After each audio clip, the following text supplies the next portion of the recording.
Hello, hello, hello! Greetings, salutations, konnichiwa, and every other form of green across this vast, marvelous multiverse.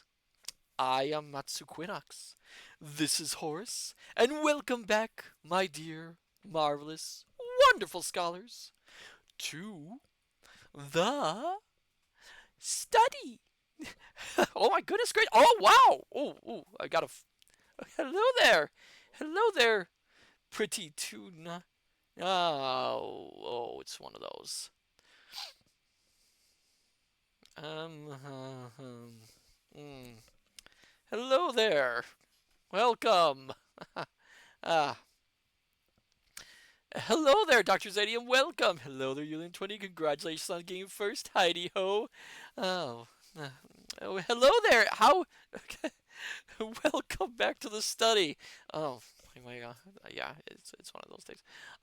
So my dear scholars, how are y'all doing? Are you doing well?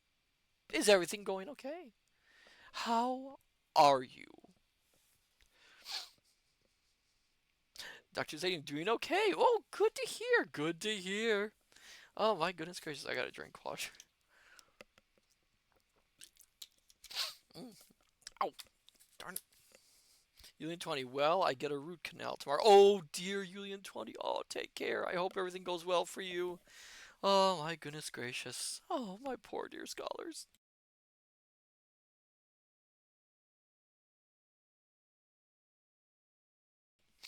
Let me see. Can I do the sad face for Julian 20? Is it this one? No, that's a surprise. Oh, there we go. I'm so sorry, Julian 20. I hope everything goes well. No. Oh, Dr. Zadium says, ugh, I've had that before. Good luck. Julian 20, I never had. Oh, I see, I see. Let, my dear scholars, let's all wish Julian 20 a good luck for tomorrow, and let's send them happy vibes, happy vibes, if you believe in that sort of thing. Happy vibes, Julian 20. Happy vibes. Hope everything goes well. Hope it's not too painful. Julian 20, feeling it. Good, good, good, good, good. Glad to hear it. Glad to hear it. If my mods are here, could you please take a look at that interesting chat we got? I'm not sure what to make of it. Um, please, if my mods are here.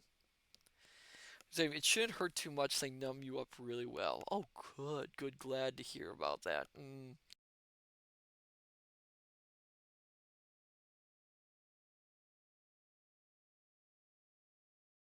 I have no idea why, my dear scholars, but I have got terrible allergies today.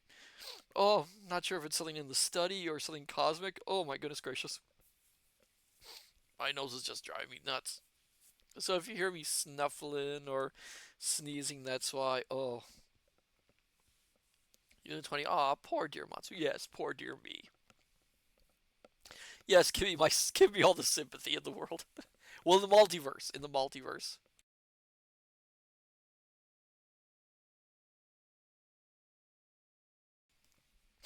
I know usually we don't do these things on Wednesdays, but I've got something going on tomorrow, so I thought we might move today. Usually tomorrow's stream to today. I hope you all don't mind. It just seemed like a good idea. I was originally going to do it on Friday, but I've got something going on Friday, and I can't take that risk. So then, um, where am I?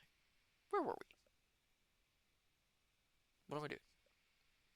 Oh, yes, yes, yes. Tonight, my dear scholars, we are continuing our reading of The House on the Borderland. Last time, our hero, I'll just call them the protagonist because I don't know if they're a hero or not. Well, things have gotten really, really, really, really weird. He has apparently encountered swine people, half pig, half people. They They apparently tried to attack the house. Um, Julian 20. Oink. Yes, yes, yes. Um, but they apparently tried to attack the house, and he managed to successfully drive them off after a time. However, things have gotten even weirder because there's no sign of their attack.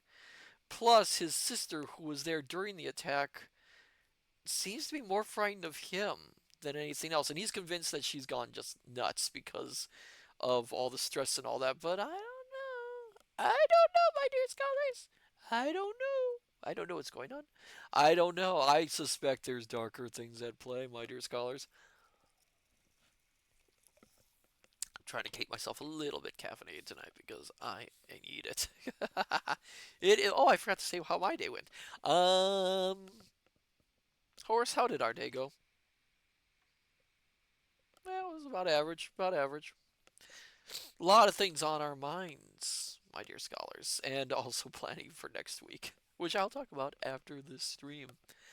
So then, my dear wonderful scholars, shall we continue our reading of The House on the Borderland and see just how more weird this book can get? Yulian 20 didn't wait. They said yes, please. Oh my goodness gracious. Dr. Zadium, yes. All right, all right, all right. Well, let me just give me 1 second.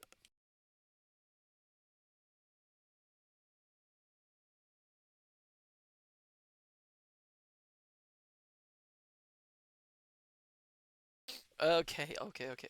So then, my dear scholars, sit back, relax, have a hot or cold beverage of your liking.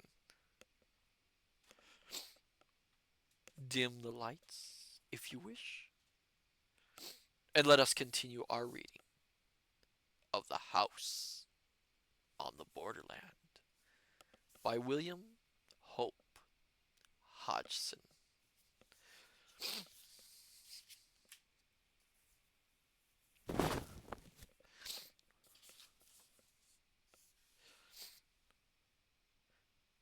Chapter 9, In the Cellars. At last, what with being tired and cold and the uneasiness that possessed me, I resolved to take a walk through the house, first calling in at the study for a glass of brandy to warm me. This I did, and while there I examined the door carefully, but found all as I had left it the night before. The day was just breaking as I left the tower, though it was still too dark in the house to be able to see without a light, and I took one of the study candles with me on my round. By the time I had finished the ground floor, the daylight was creeping in, wanly, through the barred windows. My search had shown me nothing fresh. Everything appeared to be in order, and I was on the point of extinguishing my candle when the thought suggested itself to me to have another glance around the cellars. I had not, if I remember rightly, been into them since my hasty search on the evening of the attack. For perhaps the half of a minute, I hesitated. I would have been very willing to forego the task, as indeed I am inclined to think any man might, for of all the great awe-inspiring rooms in this house, the cellars are the hugest and weirdest. Hugest, is that actually a word? Great gloomy caverns of places unlit by any ray of daylight. Yet I would not shirk the work. I felt that to do so would smack of sheer cowardice. Besides, as I reassured myself, the cellars were really the most unlikely places in which to come across anything dangerous, considering that they can be entered only through a heavy oaken door, the key of which I carry always on my person. It is in the smallest of these places that I keep my wine, a gloomy hole close to the foot of the cellar stairs, and beyond, which I have seldom proceeded. Indeed, save for the rummage round, already mentioned, I doubt whether I had ever before been right through the cellars. As I unlocked the great door at the top of the steps, I paused, nervously, a moment, at the strange, desolate smell that assailed my nostrils. Then, throwing the barrel of my weapon forward, I descended, slowly, into the darkness on the underground regions. Reaching the bottom of the stairs, I stood for a minute and listened. All was silent, save for a faint drip, drip of water falling, drop by drop, somewhere to my left. As I stood, I noticed how quietly the candle burnt. Never a flicker nor flare. So utterly windless was the place. Quietly I moved from cellar to cellar. I had but a very dim memory of their arrangement. The impressions left by my first search were blurred. I had recollections of a succession of great cellars, and of one greater than the rest, the roof of which was upheld by pillars. Beyond that my mind was hazy and predominated by a sense of cold and darkness and shadows. Now, however, it was different, for although nervous, I was sufficiently collected to be able to look about me and note the structure and size of the different vaults I entered. Of course, with the amount of light given by my candle, it was not possible to examine each place minutely, but I was enabled to notice, as I went along, that the walls appeared to be built with wonderful precision and finish, while here and there an occasional massive pillar shot up to support the vaulted roof. Wow, a vaulted roof cellar. That would be something. Thus I came at last to the great cellar that I remembered. It is reached through a huge arched entrance, on which I observed strange, fantastic carvings, which threw queer shadows under the light of my candle.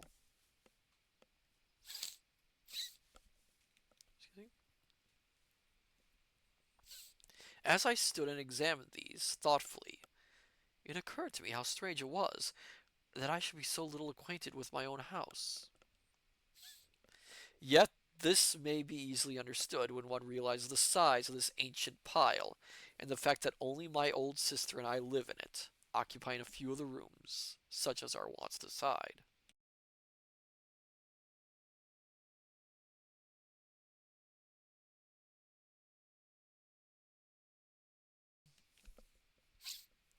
Holding the light high, I passed on into the cellar, and keeping to the right, paced slowly up, until I reached the further end.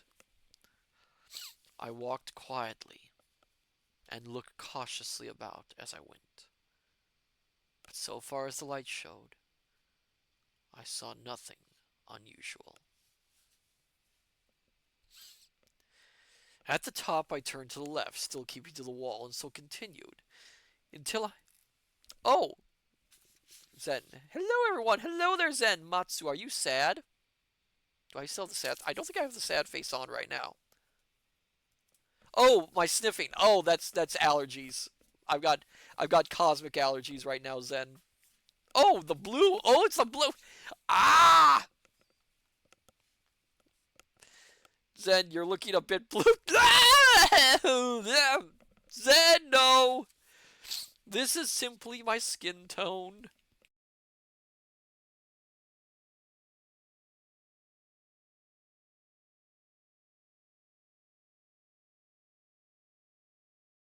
That took me an awful long to realize when you were talking about Zen. But welcome, Zen. Julian 20 nitrate poisoning. That's a little dark, Julian 20. A little bit dark there.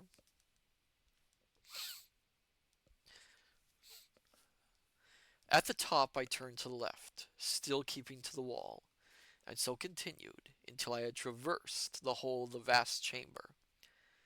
As I moved along, I noticed the floor was composed of solid rock, in places covered with a damp mold, in others bare, or almost so, save for a thin coating of light gray dust. Excuse.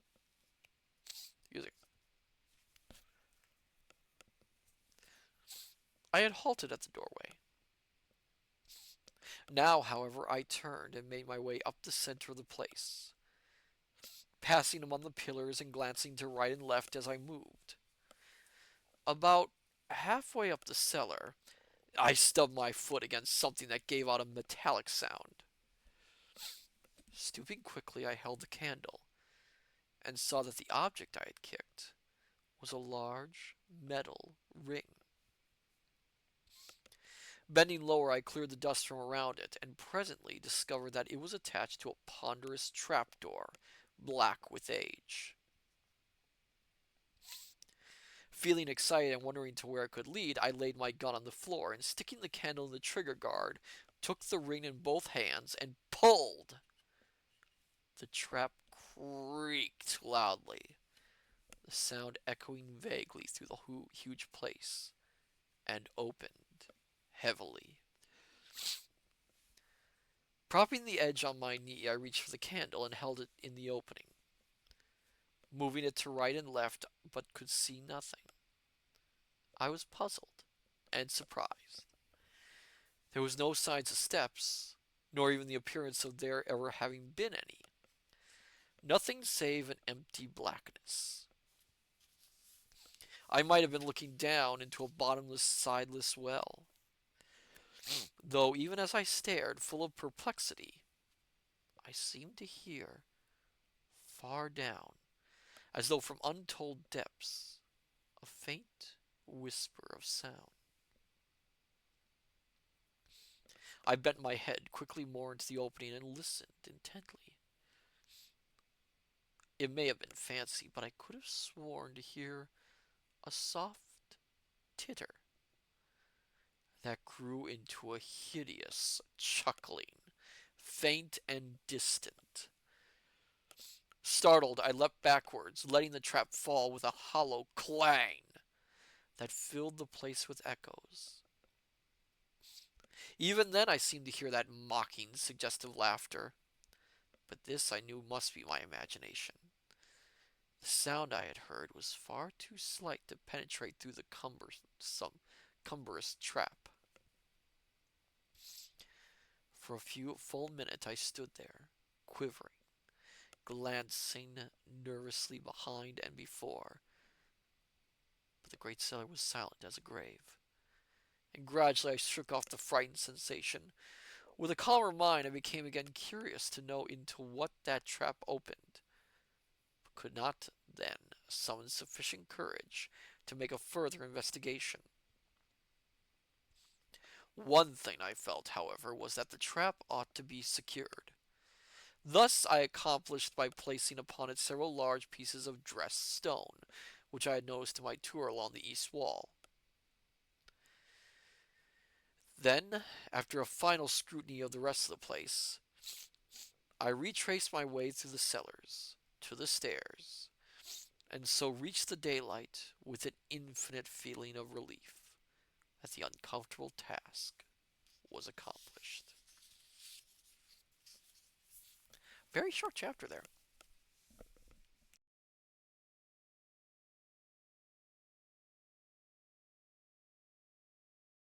Something apparently is in that cellar.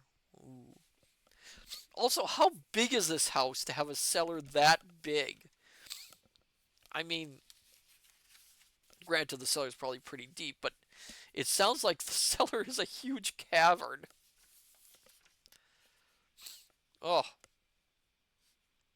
Union 20 with an arched roof. Yes, with an arched roof and stone pillars and everything. What kind of house is this?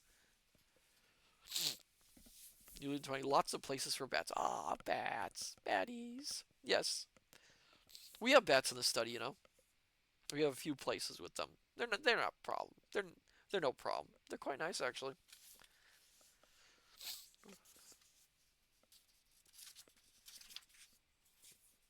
Right? Unit 20 in your belfry. Yes, actually we do have a belfry called Bats in Your Belfry. It's a room with a belfry and bats. It's quite nice, actually. All the books in that room are dedicated to the study of bats or stories with bats.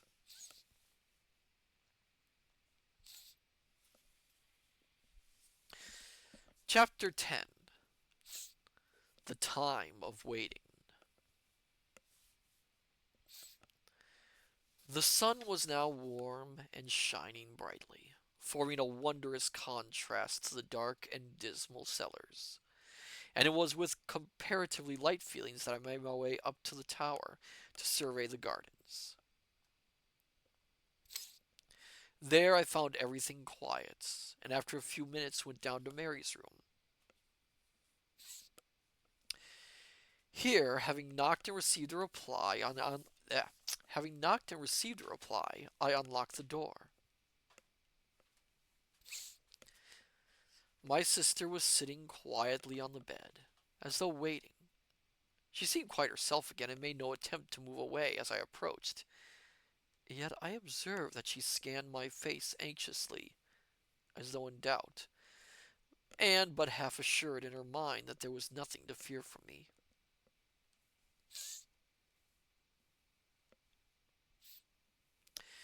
To my questions as how she felt, she replied, sanely enough, that she was hungry and would like to go down to prepare breakfast if I did not mind. For a minute I meditated whether it would be safe to let her out. Wait, what? You can't just keep her locked up in there forever. Finally, I told her she might go on condition that she promised not to attempt to leave the house or meddle with any of the outer doors. At my mention of the doors, a sudden look of fright crossed her face, but she said nothing save to give the required promise, and then left the room silently. Crossing the floor, I approached Pepper. He had waked as I entered, but beyond a slight yelp of pleasure and a soft rapping with his tail, had kept quiet.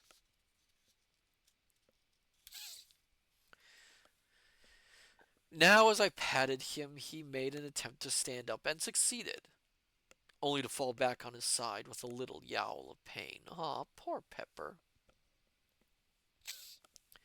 I spoke to him and bade him lie still. I was greatly delighted with his improvement, and also with the natural kindness of my sister's heart in taking such good care of him, in spite of her condition of mind. After a while, I left him and went downstairs to my study.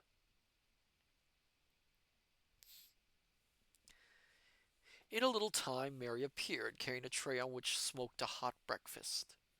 As she entered the room, I saw her gaze fasten on the props that supported the study door. Her lips tightened, and I thought she paled slightly. But that was all. Julian 20, do I need to worry about the dog? In this story, you might have to worry about the dog. I can't promise anything.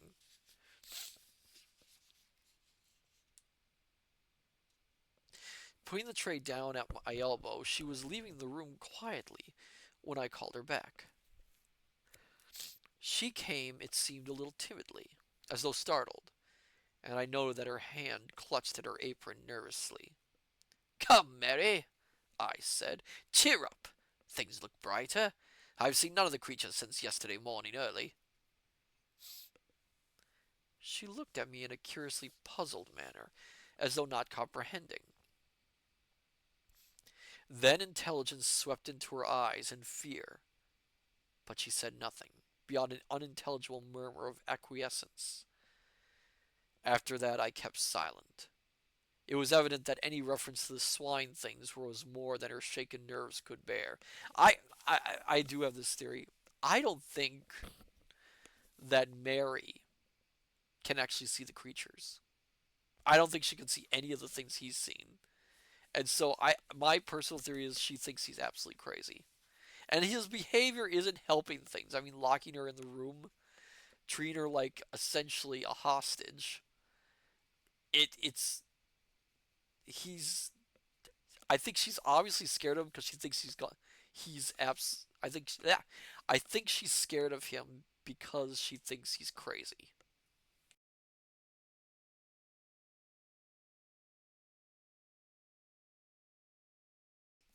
Yulian 20, lucky for her. Well, that's true, but if she can't see them, are they really there? Or is this just him? Something to think about.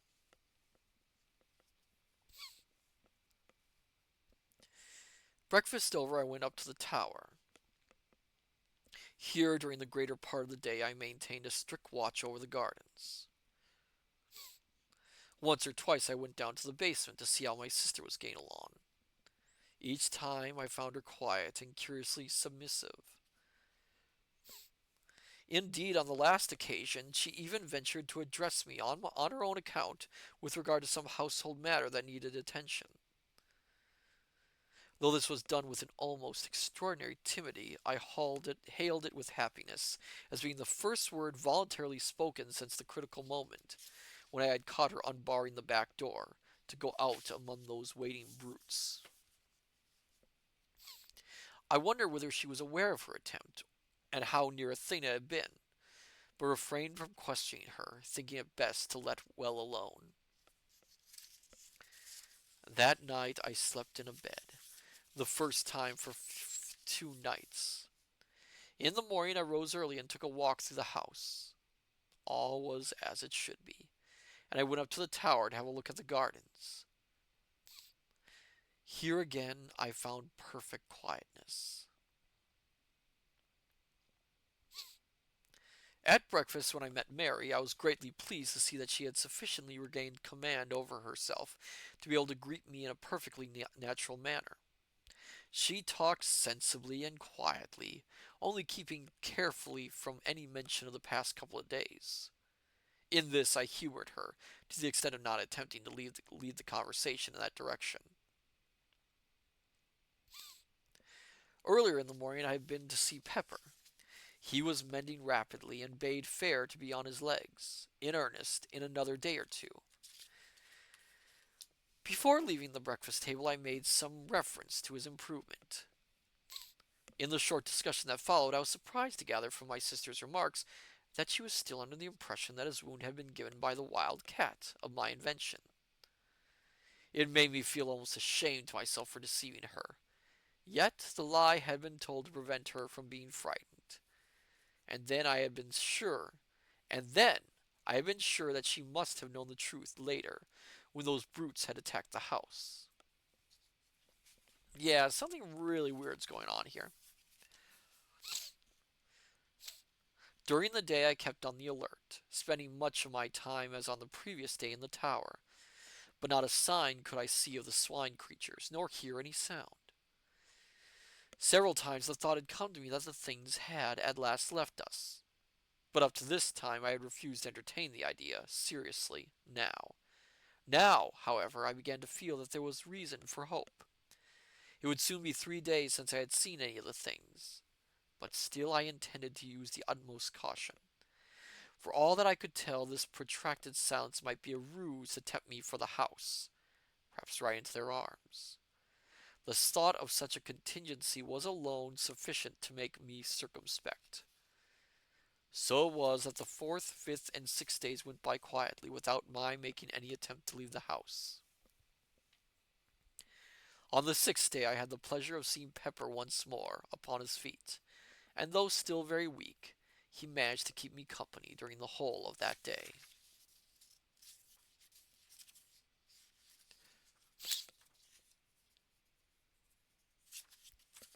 Yeah, it does. There is something weird going on because, again, it does feel like he's the only one experiencing this.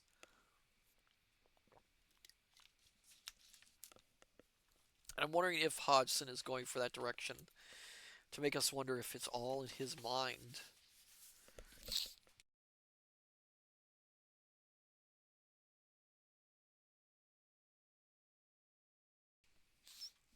Alright then. Those are 2 very short chapters. There are actually 27 chapters in this book. We are approaching. So some of these I think are very short. Okay. Chapter 11. The Searching of the Gardens.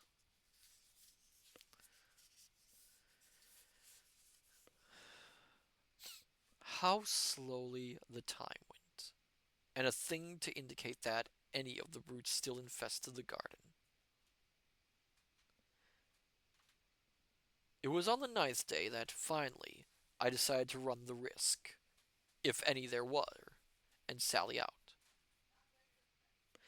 With this purpose in view, I loaded one of the shotguns carefully, choosing it as being more deadly than a rifle at close quarters, and then after a final scrutiny of the grounds from the tower, I called Pepper to follow me and made my way down to the basement.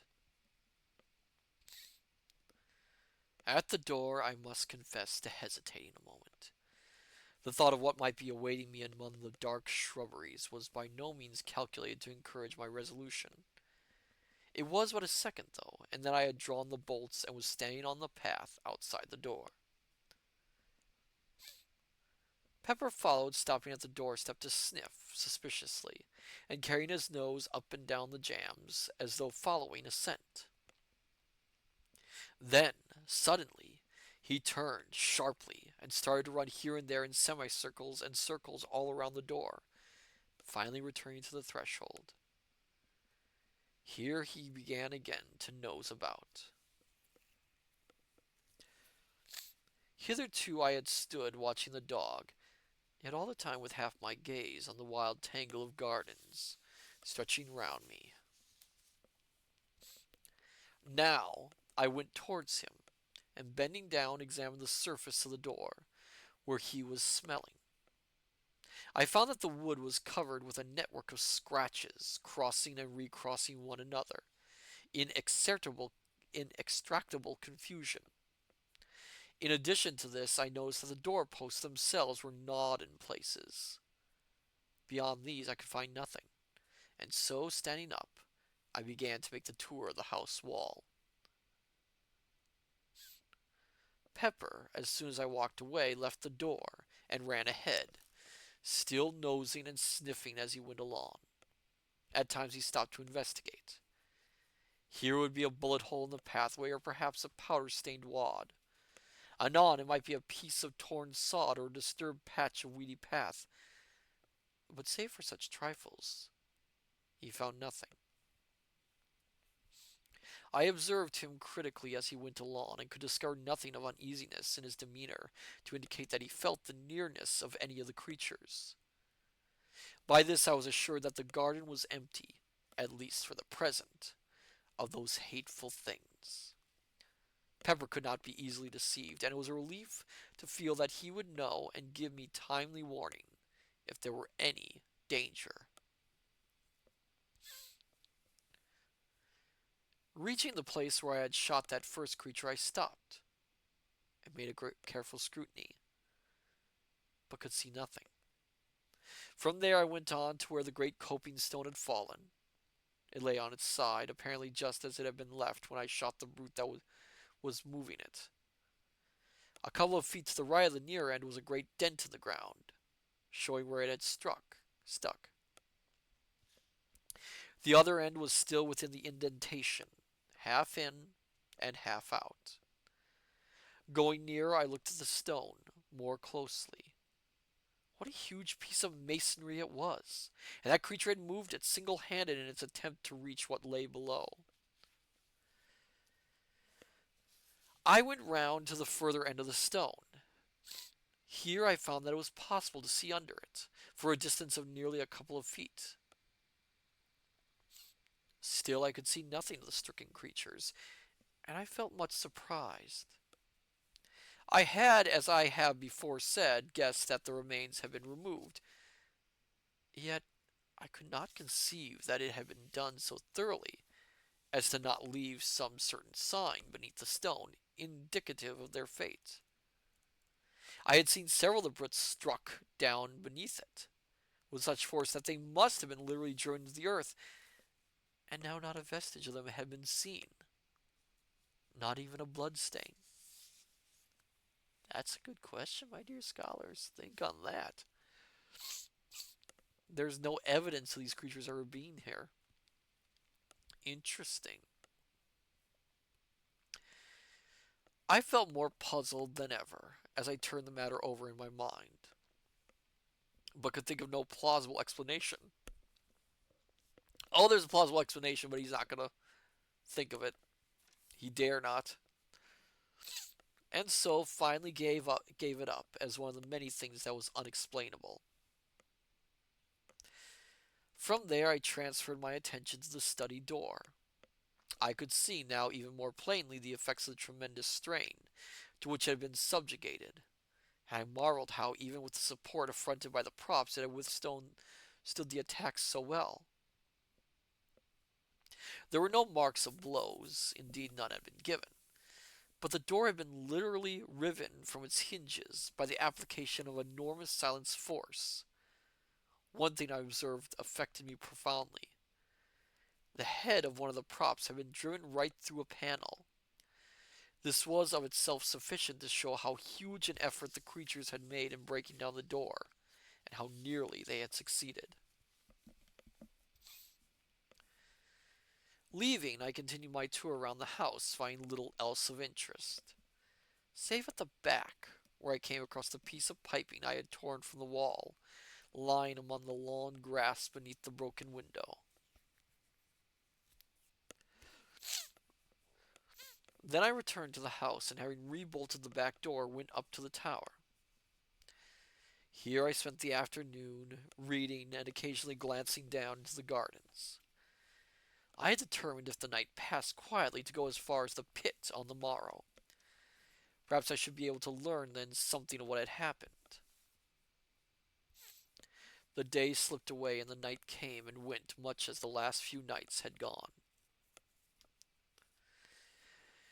The morning had broken, fine and clear, and I determined to put my project into action. During breakfast I considered the matter carefully, after which I went to the study for my shotgun. In addition, I loaded and slipped into my pocket a small but heavy pistol. Little drink of water there. I quite understood that if there were any danger, it lay in the direction of the pit, and I intended to be prepared. Leaving the study, I went down to the back door, followed by Pepper. Once outside, I took a quick survey of the surrounding gardens, and then set off towards the pit. On the way, I kept a sharp outlook, holding my gun handily. Pepper was running ahead, I noticed, without any apparent hesitation. From this I augured that there was no immediate danger to be apprehended, and I stepped out more quickly in his wake. He had reached the top of the pit now, and was nosing his way along the edge. A minute later I was beside him, looking down into the pit. For a moment I could scarcely believe that it was the same place, so greatly was it changed. The dark wooded ravine of a fortnight ago was a foliage-hidden stream, running sluggishly at the bottom, existed no longer. Instead, my eyes showed me a ragged chasm, partially filled with a gloomy lake of turbid water. All one side of the ravine was stripped of underwood, showing the bare rock. A little to my left, the side of the pit appeared to have collapsed altogether, forming a deep V-shaped cleft in the face of the rocky cliff. This rift ran from the upper edge of the ravine nearly down to the water, and penetrated the pit side to a distance of some 40 feet. Its opening was at least 6 yards across, and from this it seemed to taper into about 2. What attracted my attention, more than even the stupendous split itself, was a great hole, some distance down the cleft, and right at the angle of the V. It was clearly defined, and not unlike an arched doorway in shape, though, lying as it did in the shadow, I could not see it very distinctly. The opposite side of the pit still retained its verdure, but so torn in places and everywhere covered with dust and rubbish, it was hardly distinguishable as much as such. Yeah. My first impression that there had been a landslip was, I began to see, not sufficient of itself to account for all the changes I had witnessed. And the water. I turned suddenly, for I had become aware that somewhere to my right, there was a noise of running water. I could see nothing, but now that my attention had been caught, I distinguished easily I distinguished easily that it came from somewhere at the east end of the pit. 1 second, my dear scholars.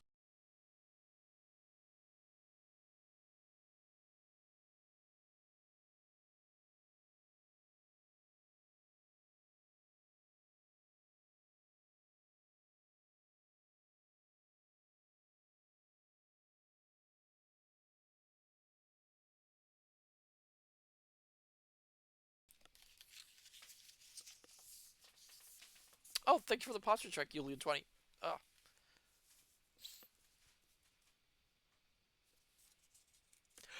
excuse me. Slowly, I made my way in that direction, the sound growing plainer as I advanced, until, in a little, I stood right above it. Even then I could not perceive the cause until I knelt down and thrust my head over the cliff. Here the noise came up to me plainly, and I saw below me a torrent of clear water, issuing from a small fissure in the pit side, and rushing down the rocks into the lake beneath. A little further along the cliff I saw another, and beyond that again two smaller ones. These then would help to account for the quantity of water in the pit, and if the fall of rock and earth had blocked the outlet of the stream at the bottom, there was little doubt but that it was contributing a very large share. Yet I puzzled my head to account for the general shaken appearance of the place. These streamlets, and that huge cleft further up the ravine. It seemed to me that more than the landslip was necessary to account for these. I could imagine an earthquake or a great explosion creating some such condition of affairs as existed. But of these there had been neither. Then I stood up, quickly, remembering that crash and the cloud of dust that had followed directly, rushing high into the air. But I shook my head unbelievingly. No, it must have been the noise of the fallen rocks and earth I had heard. Of course the dust would fly naturally. Still, in spite of my reasoning, I had an uneasy feeling that this theory did not satisfy my sense of the probable. And yet was any other that I could suggest likely to be half so plausible? Pepper had been sitting on the grass while I conducted my examination. Now, as I turned up the north side of the ravine, he rose and followed. Slowly, and keeping a careful watch in all directions, I made the circuit of the pit, but found little else that I had not already seen. From the west end I could see the 4 waterfalls uninterruptedly. They were some considerable distance up from the surface of the lake, about 50 feet, I calculated. For a little while longer I loitered about, keeping my eyes and ears open, but still without seeing or hearing anything suspicious. The whole place was wonderfully quiet. Indeed, save for the continuous murmur of the water at the top end, no sound of any description broke the silence. All this while, Pepper had shown no signs of uneasiness. This seemed to me to indicate that for the time being, at least, there was none of the swine creatures in the vicinity. So far as I could see, his attention appeared to have been taken, chiefly with scratching and sniffing among the grass at the edge of the pit. At times he would leave the edge and run along towards the house, as though following invisible tracks, but in all cases returning after a few minutes. I had little doubt, but that he was. I had little doubt, but that he was really tracing out the footsteps of the swine things, and the very fact that each one seemed to lead back to the pit appeared to me a proof that the brutes had all returned whence they came. At noon I went home for dinner. During the afternoon I made a partial search of the gardens, accompanied by Pepper, but without coming upon anything to indicate the presence of the creatures. Once, as we made our way through the shrubberies, Pepper rushed in among some bushes with a fierce yelp. At that I jumped back in sudden fright and threw my gun forward in readiness, only to laugh nervously as Pepper reappeared, chasing an unfortunate cat. Towards evening I gave up the search and returned to the house. All at once, as we were passing a great clump of bushes on our right, Pepper disappeared, and I could hear him sniffing and growling among them in a suspicious manner. With my gun barrel I parted the intervening shrubbery and looked inside. There was nothing to be seen save that many of the branches were bent down and broken, as though some animal had made a lair there at no very previous date. It was probably, I thought, one of the places occupied by some of the swine creatures on the night of the attack. Next day I resumed my search through the gardens, but without result. By evening I had been right through them, and now I knew beyond the possibility of doubt that there were no longer any of the things concealed about the place. Indeed, I have often thought since that I was correct in my earlier surmise that they had left soon after the attack.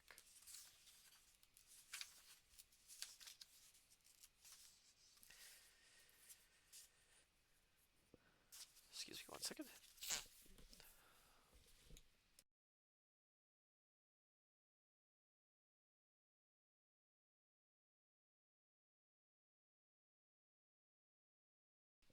You know, my dear scholars, you would think that there might be a little doubt in his mind as to the fact that there literally is no evidence other than some scratches and some things on the door of there being an attack.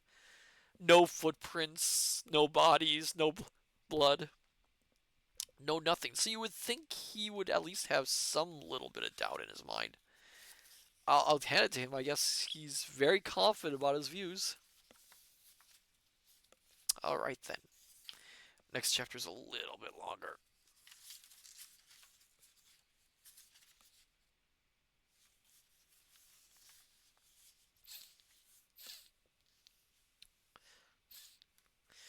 Chapter 12. The Subterranean Pit. Just making sure my mic's on.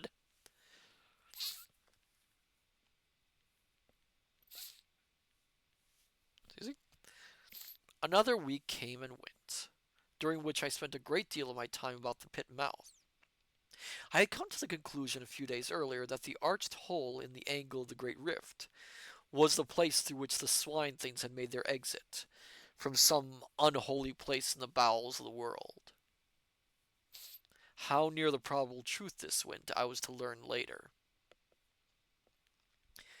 It may be easily understood that I was tremendously curious, though in a frightened way, to know to what infernal place that hole led, though so far the idea had not struck me seriously of making an investigation. I was far too much imbued with a sense of horror of the swine creatures to think of venturing willingly where there was any chance of coming into contact with them. Gradually, however, as time passed, this feeling grew insensibly less, so that when, a few days later, the thought occurred to me that it might be possible to clamber down and have a look into the hole, I was not so exceedingly averse to it as might have been imagined. Still, I do not think, even then, that I really intended to try any such foolhardy adventure. For all that I could tell, it might be certain death to enter that doleful-looking opening. And yet, such is the pertinacity of human curiosity, That at last my chief desire was but to discover what lay beyond that gloomy entrance. Slowly as the days slid by, my fear of the swine things became an emotion of the past, more an unpleasant, incredible memory than aught else. Thus a day came, when throwing thoughts and fancies adrift, I procured a rope from the house, and having made it fast to a stout tree at the top of the rift, and some little distance back from the pit edge, let the other end down into the cleft, until it dangled right across the mouth of the dark hole. 1 second.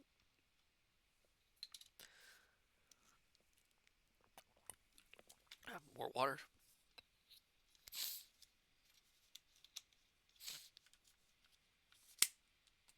Give me a second, my dear scholars. I think. Oh dear. Oh dear. Give me 1 second.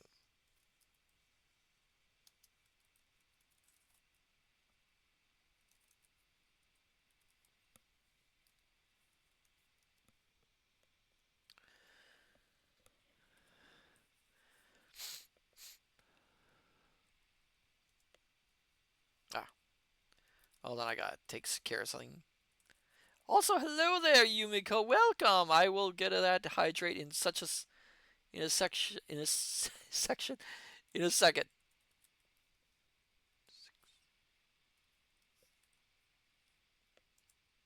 Okay.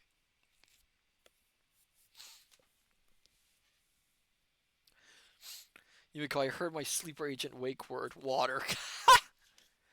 Why was I not surprised? Welcome, Yumiko. We are reading The House on the Borderlands. We're right in the middle. We just started this next chapter.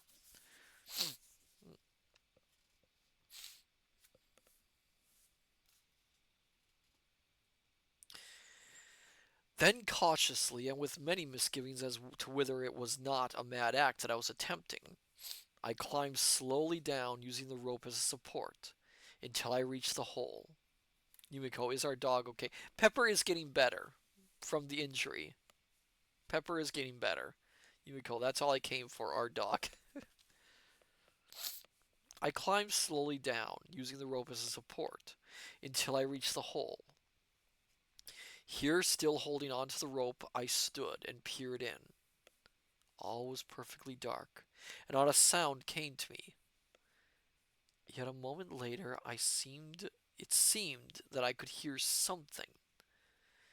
I held my breath and listened, but all was silent as the grave, and I breathed freely once more.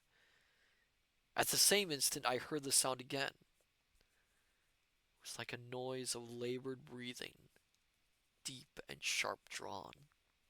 For a short second, I stood petrified, not able to move. But now the sounds had ceased again, and I could hear nothing. As I stood there anxiously, my foot dislodged a pebble, which fell inward into the dark with a hollow chink. At once the noise was taken up and repeated a score of times, each succeeding echo being fainter and seeming to travel away from me, as though into remote distance.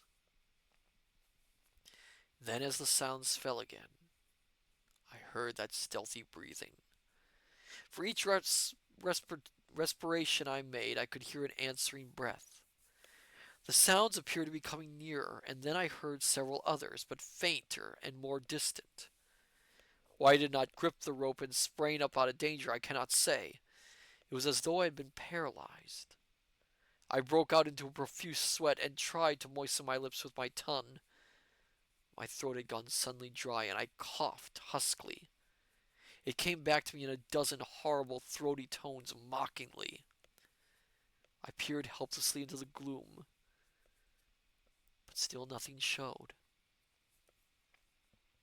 I had a strange, choky sensation, and again I coughed dryly. Again the echo took it up, rising and falling grotesquely, and dying slowly into a muffled silence.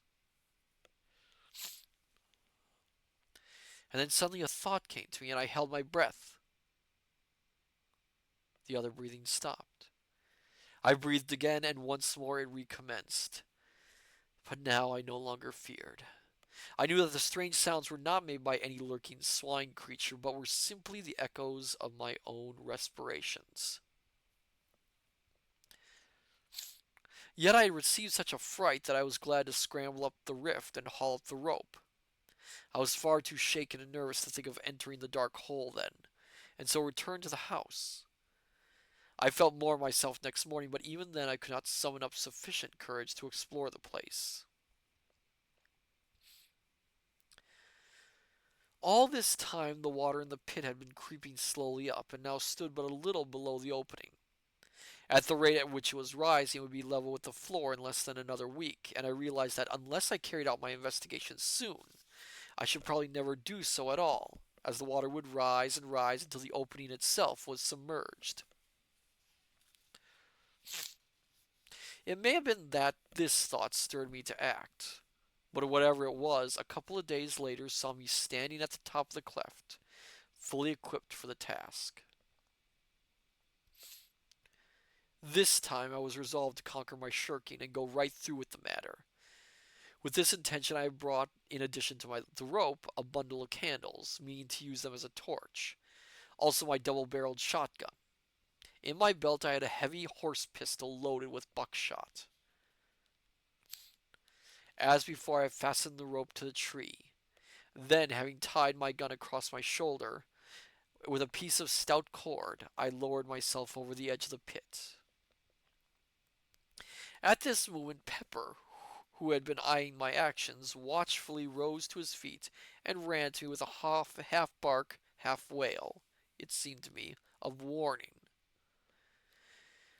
But I was resolved on my enterprise and bade him lie down. I would much have liked to take him with me, but this was next to impossible in the existing circumstances. As my face dropped level with the pit edge, he licked me right across the mouth, and then seizing my sleeve between his teeth began to pull back strongly. It was very evident that he did not want me to go, yet having made up my mind, I had no intention of giving up the attempt, and with a sharp word to Pepper to release me, I continued my descent, leaving the poor old fellow at the top, barking and crying like a forsaken pup.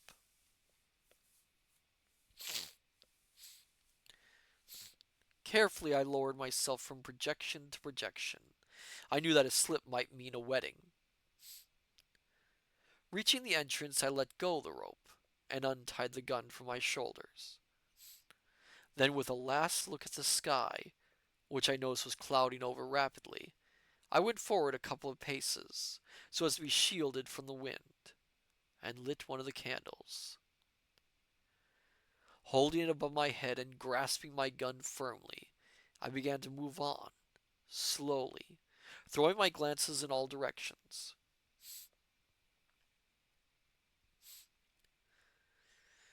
For the first minute I could hear the melancholy sound of Pepper's howling coming down to me. Gradually, as I penetrated further into the darkness, it grew fainter, until in a little while I could hear nothing. The path tended downwards somewhat and to the left. Thence it kept on, still running to the left, until I found that it was leading me right in the direction of the house. Very cautiously I moved onwards, stopping every few steps to listen. I had gone perhaps 100 yards when suddenly it seemed to me that I caught a faint sound, somewhere along the passage behind. With my heart thudding heavily, I listened. The noise grew plainer, and appeared to be approaching rapidly.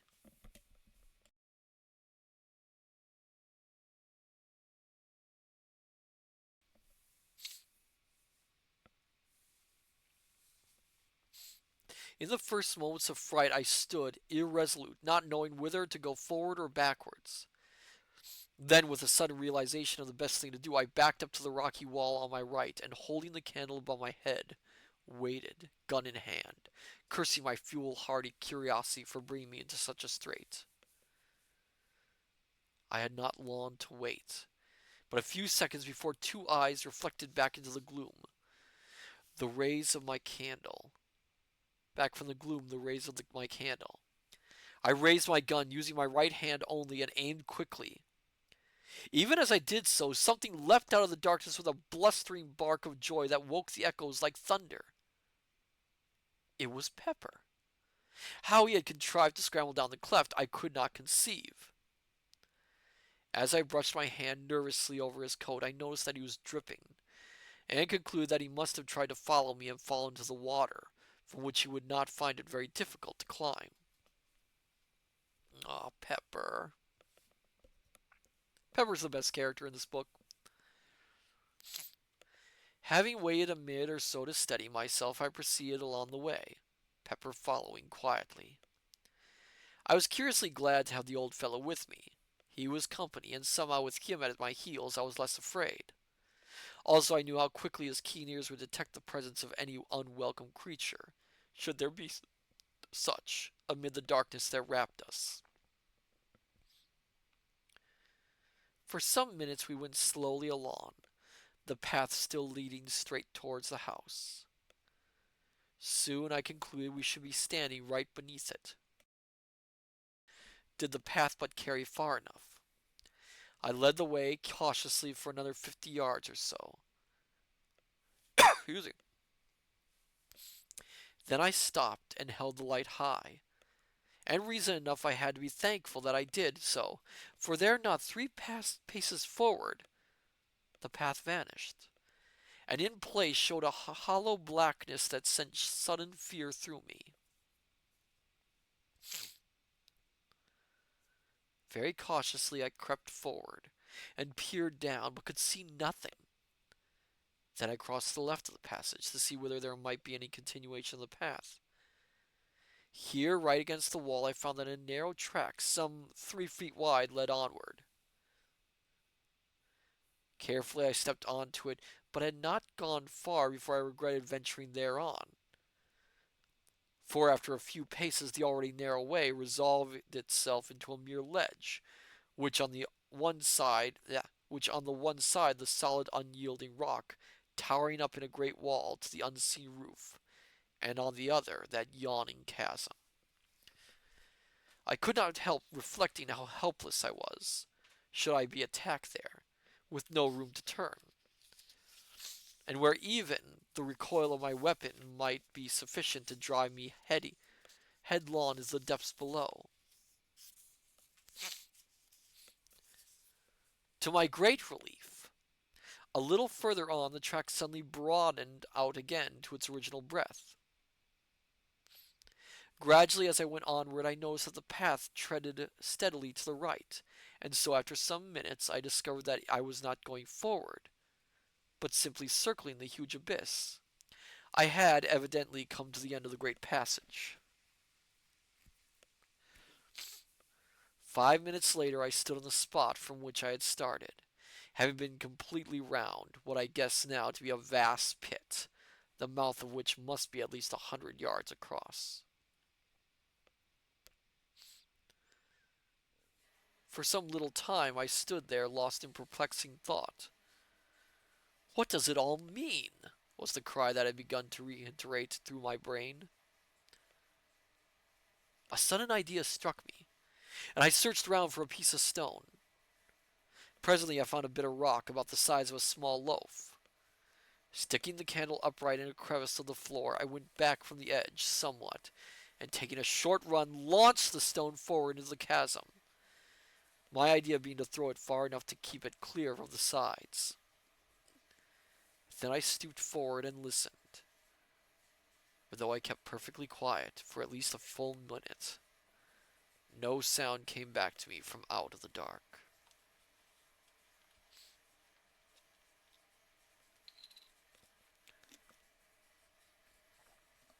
Needed more water. I knew then that the depth of the hole must be immense, for the stone, had it struck anything, was large enough to have set the echoes of that weird place whispering for an indefinite period. Even as it was, the cavern had given back the sounds of my footfalls multitudinous, multitudinously. The place was awesome, and I would willingly have retraced my steps and left the mysteries of its solitude unsolved. Only to do so meant admitting defeat. Then a thought came to me to try to get a view of the abyss. It occurred to me that if I placed my candles around the edge of the hole, I should be able to get at least some dim sight of the place. I found on counting that I had brought 15 candles in the bundle. My first intention having been, as I've already said, to make a torch of the lot. These I proceeded to place around the pit mouth with an interval of about 20 yards between each. Having completed the circle, I stood in the passage and endeavored to get an idea of how the place looked. But I discovered immediately that they were totally insufficient for my purpose. They did little more than make the gloom visible. One thing they did, however, and that was, they confirmed my opinion of the size of the opening. And although they showed me nothing that I wanted to see, yet the contrast they afforded to the heavy darkness pleased me curiously. It was as though 15 tiny stars shone through the subterranean night. Then, even as I stood, Pepper gave a sudden howl that was taken up by the echoes and repeated with ghastly variations, dying away slowly. With a quick movement, I held aloft the one candle I had kept and glanced down at the dog. At the same moment, I seemed to hear a noise like a diabolical chuckle rise up from the hereto silent depths of the pit. I started. Then I recollected that it was probably the echo of Pepper's howl. Pepper had moved away from me up the passage. A few steps he was nosing about along the rocky floor, and I thought I heard him lapping. I went towards him holding the candle low. As I moved, I heard my boots go sop, sop, and the light was reflected from something that glistened and crept past my feet, swiftly towards the pit.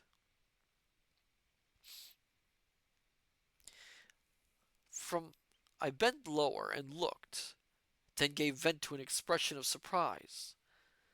From somewhere higher up the path, a stream of water was running quickly in the direction of the great opening, and growing in size every second. Again Pepper gave vent to that deep-drawn howl, and running at me, seized my coat and attempted to drag me up the path towards the entrance. With a nervous gesture, I shook him off and crossed quickly over to the left-hand wall. If anything were coming, I was going to have the wall at my back. Then, as I stared anxiously up the pathway, my candle caught a gleam far up the passage.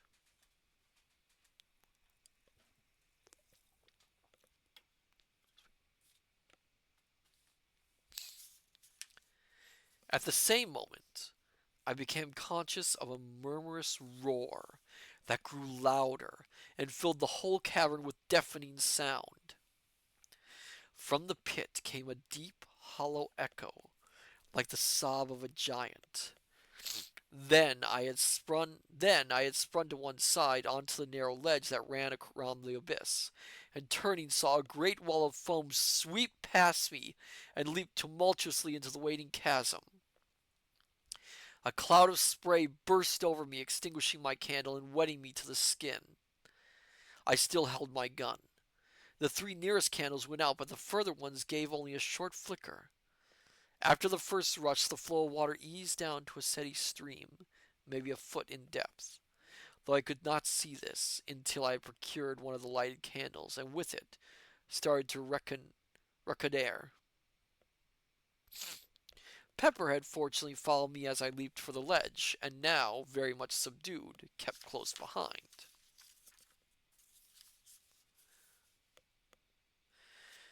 A short examination showed me that the water reached right across the passage, and was running at a tumultuous rate. Already, even as I stood there, it had deepened. I could make only a guess at what had happened. Evidently, the water in the ravine had broken into the passage by some means. If that was the case, it would go on increasing in volume until I should find it impossible to leave the place. The thought was frightening. It was evident that I must make my exit as hurriedly as possible. Taking my gun by the stock, I sounded the water. It was a little under knee deep. The noise it made plunging down into the pit was deafening. Then, with a call to Pepper, I stepped out into the flood, using the gun as a staff. Instantly, the water boiled up over my knees and nearly to the top of my thighs with the speed at which it was racing. For one short moment, I nearly lost my footing, but the thought of what lay behind stimulated me to a fierce endeavor, and step by step, I made headway. Of Pepper, I knew nothing at first. Oh my goodness, keep track of your dog, sir! Keep track of your dog! I had all I could do to keep on my legs, and was overjoyed when he appeared beside me. He was wading manfully along. He is a big dog with longish, thin legs, and I suppose the water had less grasp on them than upon mine. Anyway, he managed a great deal better than I did, going ahead of me like a guide, and wittingly, or otherwise, helping somewhat to break the force of the water. Yumiko, he lost Pepper? He thought he lost Pepper. Pepper is walking beside him. Yes, I'll get a drink of water.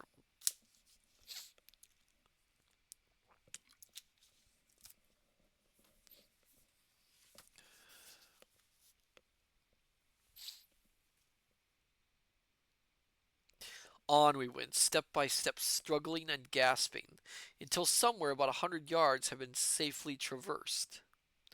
Yumiko, Pepper is smarter than he is. Yes, Pepper is very smart compared to him. Then, whether it was because I was taking less care or that there was a slippery place on the rocky floor, I cannot say. But suddenly I slipped and fell on my face.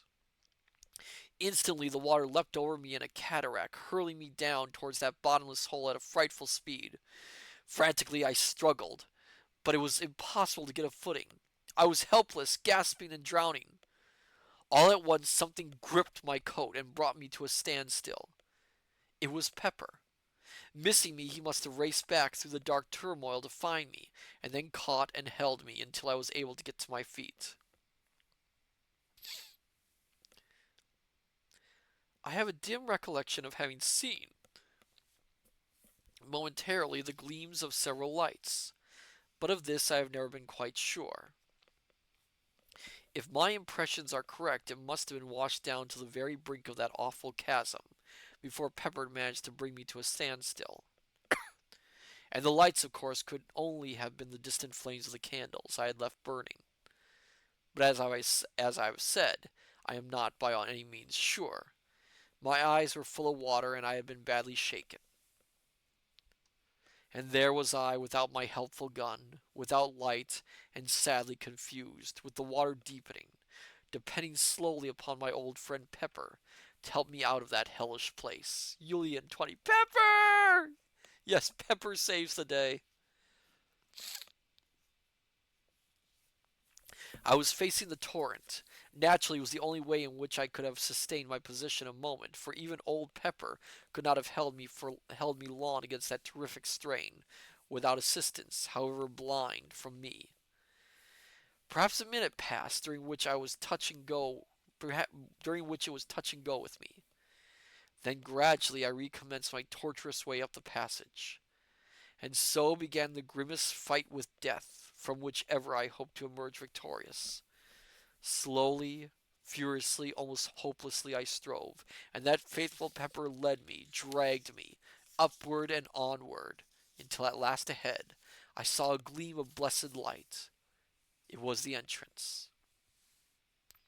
Only a few yards further and I reached the opening, with the water surging and boiling hungrily around my loins. And now I understood the cause of the catastrophe. It was raining heavily, literally in torrents. The surface of the lake was level with the bottom of the opening. Nay, more than level, it was above it. Evidently the rain had swollen the lake and caused this premature rise. for at the rate the ravine had been filling, it would not have reached the entrance for a couple more days. Luckily, the rope by which I had descended was streaming into the opening upon the inrushing waters. Seizing the end, I knotted it securely round Pepper's body. Then, summoning up the last remnant of my strength, I commenced to swim up the side of the cliff. I reached the pit edge in the last stage of exhaustion. Yet I had to make one more effort and haul Pepper into safety. Slowly and wearily, I hauled on the rope. Once or twice it seemed that I should have to give up, for Pepper is a weighty dog, and I was utterly done. Yet to let go would have meant certain death to the old fellow, and the thought spurred me to greater exertions. I have but a very hazy remembrance of the end. I recall pulling, through moments that lag strangely. I have also some recollection of seeing Pepper's muzzle appearing over the pit edge, after what seemed an indefinite period of time. Then all grew suddenly dark.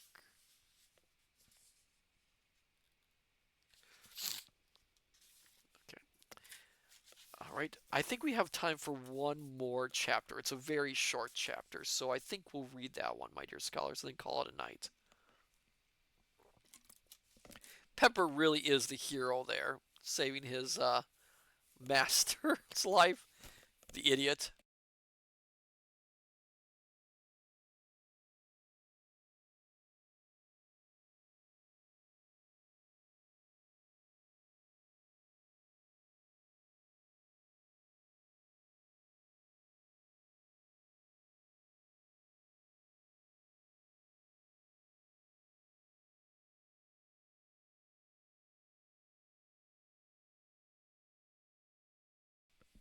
Yumiko, Pepper needs a raise. Thank you for the hydrate, Yumiko.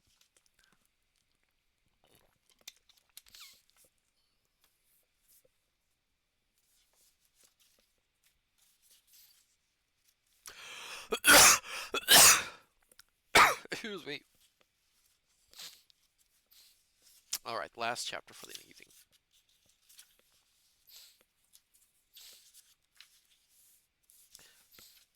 Chapter 13. The Trap in the Great Cellar. I suppose I must have swooned, for the next thing I remember I opened my eyes and all was dusk. I was lying on my back with one leg doubled under the other, and Pepper was licking my ears. I felt horribly stiff, and my leg was numb from the knee downwards. For a few minutes I lay thus, in a dazed condition. Then, slowly I struggled to a sitting position, and looked about me. It had stopped raining, but the trees still dripped, dismally. From the pit came a continuous murmur of running water. I felt cold and shivery. My clothes were sodden, and I ached all over. Very slowly the life came back into my numbed leg, and after a little I essayed to stand up. This I managed at the second attempt, but I was very tottery and peculiarly weak. It seemed to me that I was going to be ill, and I made shift to stumble my way towards the house. My steps were erratic, and my head confused. At each step that I took, sharp pains shot through my limbs. I had gone perhaps some 30 paces when a cry from Pepper drew my attention, and I turned stiffly towards him. The old dog was trying to follow me, but could come no further, owing to the rope with which I had hauled him up being still tied round his body, the other end not having been unfastened from the tree. For a moment I fumbled with the knots weakly, but they were wet and hard, and I could do nothing. Then I remembered my knife, and in a minute the rope was cut. How I reached the house I scarcely know, and of the days that followed I remember still less. Of one thing I am certain, that had it not been for my sister's untiring love and nursing, I had not been writing at this moment. When I recovered my senses, it was to find that I had been in bed for nearly 2 weeks. Yet another week passed before I was strong enough to totter out into the gardens. Even then, I was not able to walk so far as the pit. I would have liked to ask my sister how high the water had risen, but felt it was wiser not to mention the subject to her. Indeed, since then I have made a rule never to speak to her about the strange things that happen in this great old house. It was not until a couple of days later that I managed to get across to the pit. There I found that in my few weeks' absence there had been wrought a wondrous change. Instead of the 3 parts filled ravine, I looked upon a great lake whose placid surface reflected the light coldly. The water had risen to within half a dozen feet of the pit edge. Only in 1 part was the lake disturbed, and that was above the place where far down under the silent waters yawned the entrance to the vast underground pit. Here there was a continuous bubbling, and occasionally a curious sort of sobbing gurgle would find its way up from the depths. Beyond this there was nothing to tell of the things that were hidden beneath. As I stood there, it came to me how wonderfully things had worked out. Excuse me again. The entrance to the place whence the swine creatures had come was sealed up by a power that made me feel there was nothing more to fear from them. And yet, with the feeling, there was a sensation that now I should never learn anything further of the place from which those dreadful things had come. It was completely shut up, off, and concealed from human curiosity forever. Strange, in the knowledge of that underground hellhole, how apposite had been the naming of the pit. One wonders how it originated and when. Naturally, one concludes that the shape and depth of the ravine would suggest the name pit. Yet is it not possible that it has all along held a deeper significance? A hint, could one but have guessed, of the greater, more stupendous pit that lies far down in the earth, beneath this old house. Oh, hello there, one Truel. Welcome. I thought it was a water burger. We are reading the last chapter of the night.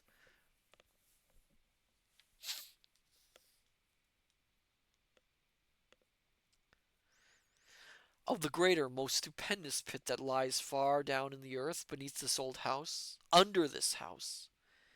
Even now the idea is strange and terrible to me, for I have proven beyond doubt that the pit yawns right below the house, which is evidently supported somewhere above the center of it upon a tremendous arched roof of solid rock. Well, I'm always a late scholar. Oh, it's okay, it's okay. I would try to read one more chapter, but I can tell that my voice is not going to last that long. Well, that's why I listen to Dougal Bottom. Oh, a fake spoil me. Oh my goodness gracious.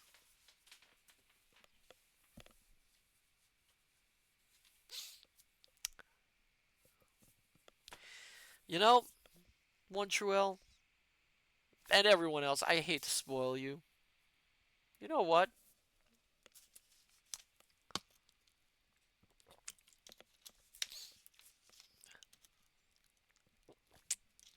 Okay. You know what? You know what really surprised me?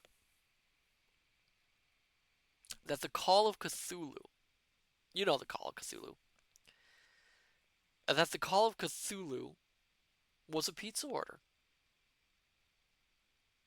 Yeah.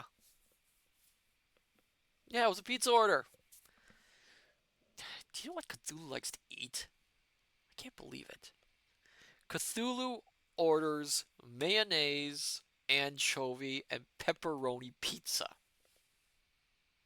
with stuffed crust. I mean, I understand it's a little bit odd, but really, apparently that's the thing Cthulhu likes, and that's what the Call of Cthulhu was. It was an order for mayonnaise, anchovy, pepperoni pizza with stuffed crust.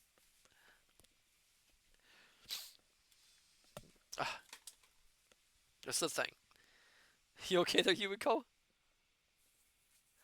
One true L, I shoot, shoot, bang, bang, that lizardfish. One true L, I was just talking about pizza. Dr. Zadium, I heard pizza. Apparently, I summoned Dr. Zadium. Yes, Dr. Zadium, apparently the Call of Cthulhu was a pizza order. If you can believe that. It was a pizza order Cthulhu was calling.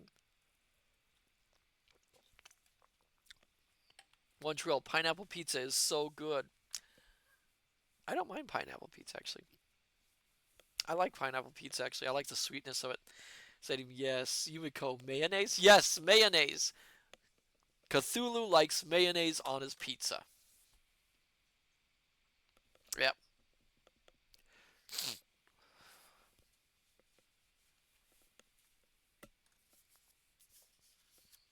And I would know.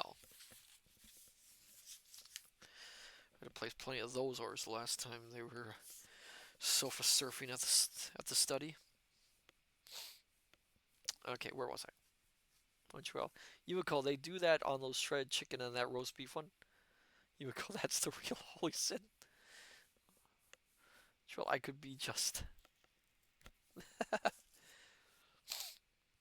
Where am I? It happened in this wise that having occasion to go down to the cellars, the thought occurred to me to pay a visit to the great vault where the trap is situated, and see whether everything was as I had left it. Reaching the place, I walked slowly up the center until I came to the trap. Montreal, we don't know the power force of the pizza power. Now I'm hungry for pizza.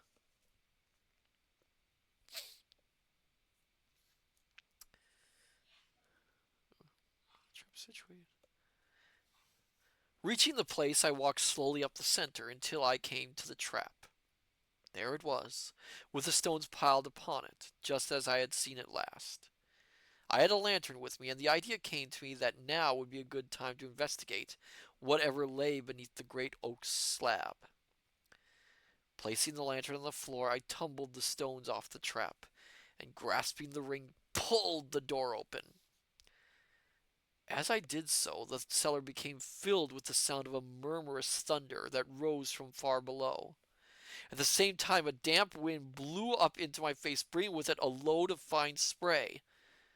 Therewith I dropped the trap hurriedly with a half-frightened feeling of wonder.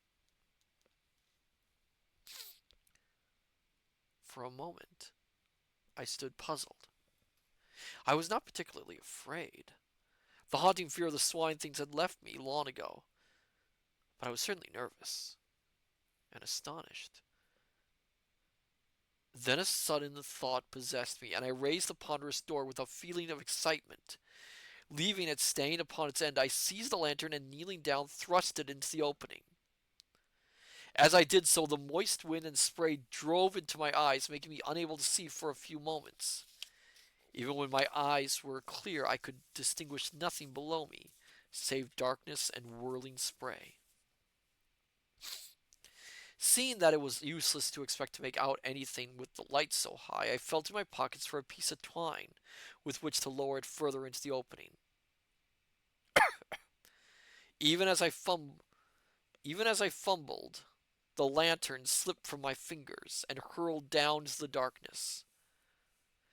For a brief instant I watched it fall and saw the light shine on a tumult of white foam some 80 or 100 feet below me. Then it was gone.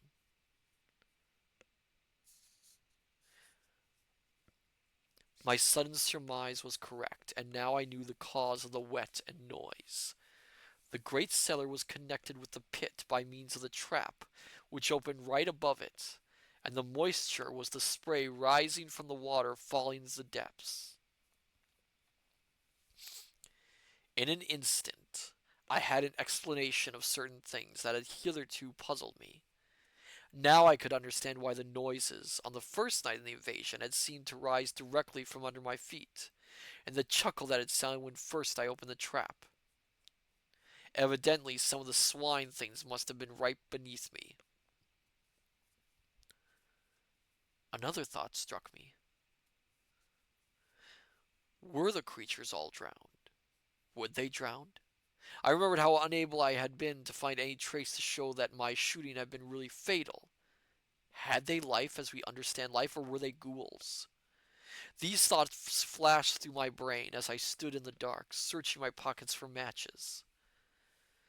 I had the box in my hand now, and striking a light, I stepped to the trapdoor and closed it. Then I piled the stones back upon it, after which I made my way out from the cellars. And so I suppose the water goes on, thundering down to that bottomless hell pit. Sometimes I have an inexplicable desire to go down to the great cellar, open the trap, and gaze into the impenetrable spray-damp darkness. At times the desire becomes almost overpowering in its intensity.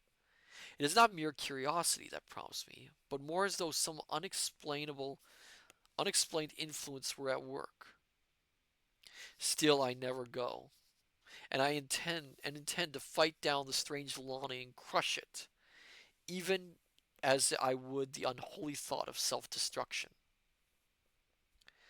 This idea of some intangible force being exerted may seem reasonless, yet my instinct warns me that it is not so. In these things, reason seems to me less to be trusted than instinct. One thought there is, in closing, that impresses itself upon me with ever-growing insistence. It is that I live in a very strange house, a very awful house, and I have begun to wonder whither I am doing wisely in staying here. Yet as I left, where could I go and still obtain the solitude and the sense of her presence? That alone makes my old life bearable. There's a little note here, author's note. An apparently unmeaning interpolation. I can find no previous reference to the MS to this matter. It becomes clearer, however, in the light of succeeding incidents. Editor. And we will stop there. We're about to go into chapter 14, and there is 27 chapters. So we are actually making very good time. We will probably read past the spooky season, but of course, that is to be expected. It is a lot of fun. Things are getting weirder. This house is getting weirder. The protagonist is getting weirder. But the one thing, my dear scholars, we can all agree on, Pepper is awesome. And Pepper needs to be kept safe. No matter what. Pepper is best boy, best dog in the world. Union 20, we love Pepper. We love Pepper. And Pepper will be... Pepper is the best character in the book so far. Yumiko, Pepper is the best doggo. Yes, Pepper is best doggo. There is no better doggo than Pepper. Because Pepper is a lot smarter than its owner. I can tell you that. Alright, so next week. So next week, depending on everything, depending on a factor that might happen on Friday, depending on all these things, I will try and do it. I will not let you scholars down. So Tuesday, no, Monday, or Tuesday, depending on how things are, we will be playing more of Amnesia: The Dark Descent. And then Thursday, we will be doing a special Halloween Eve stream, which will be similar to last year's. We'll be reading a whole bunch of spooky stories. And, my dear scholars, we are going to be watching a spooky public domain movie, which I will announce next week. So it'll be an extra long stream for all of you. Be sure to check it out. I always love doing these Halloween Eve streams. So then, let's see if there's anyone we can raid tonight.